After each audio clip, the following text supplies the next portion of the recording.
High blood pressure आज की तारीख में बेहद ही आम समस्या है और हर दूसरा शख्स इस बीमारी से परेशान है। हाई ब्लड प्रेशर को हाइपरटेंशन के नाम से भी जाना जाता है।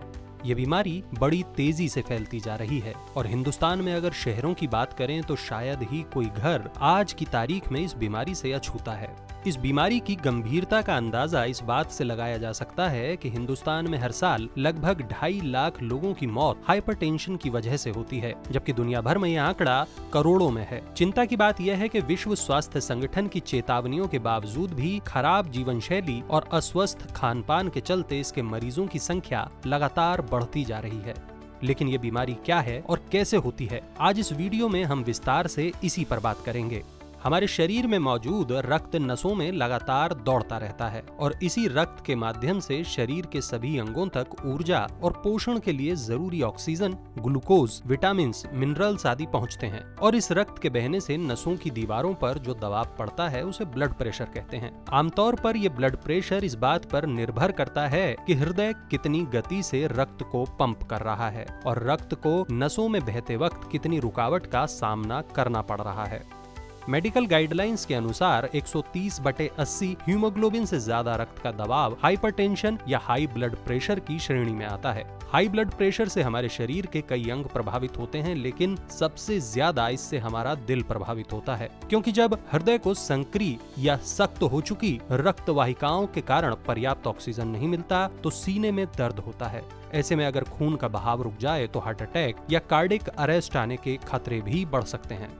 इसके साथ ही हाई ब्लड प्रेशर हमारी आंखों को भी काफी नुकसान पहुंचा सकता है। लंबे वक्त तक हाई ब्लड प्रेशर के चलते आंखों की रोशनी तक जाने का खतरा बना रहता है। इसके साथ ही हाई ब्लड प्रेशर से मस्तिष्क संबंधी समस्याओं का खतरा भी रहता है। इन कारणों के अनुसार देखा जाए तो हाई ब्लड प्रेशर 2 तरह के होते हैं, प्राइमरी हाइपरटेंशन और सेकेंडरी हाइपरटेंशन।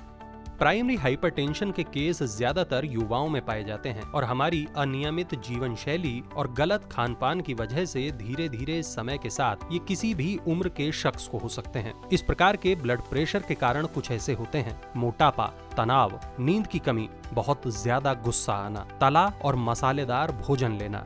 जबकि सेकेंडरी हाइपरटेंशन में शरीर में किसी अन्य रोग की वजह से हाई ब्लड प्रेशर होता है। इसके कारणों में शामिल हैं किडनी का कोई रोग, एड्रीनल ग्लैंड ट्यूमर, थायराइड की समस्या, ऑब्स्ट्रक्टिव स्लीप एपनिया, जेनेटिक कारणों से नसों में कोई दिक्कत होना, गर्भ निरोधक दवाओं का ज्यादा सेवन करना, सर्दी जुकाम और दर्द की दवाओं का अधिक सेवन करना, शराब, सिगरेट, ड्रग्स आदि का नशा करना।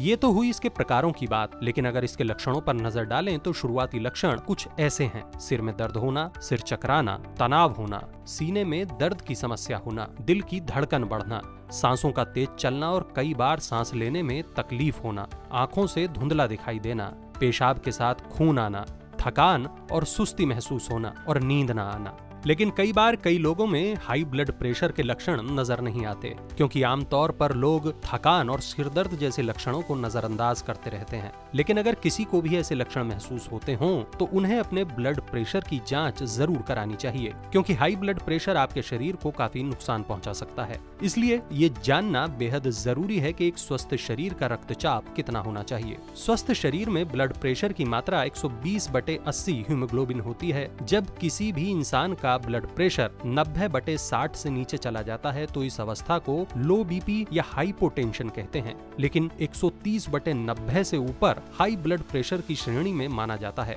और अगर एक बार आपको हाई ब्लड प्रेशर की समस्या हो गई तो फिर इसे सिर्फ और सिर्फ कंट्रोल में रखा जा सकता है, पूरी तरह खत्म नहीं किया जा सकता।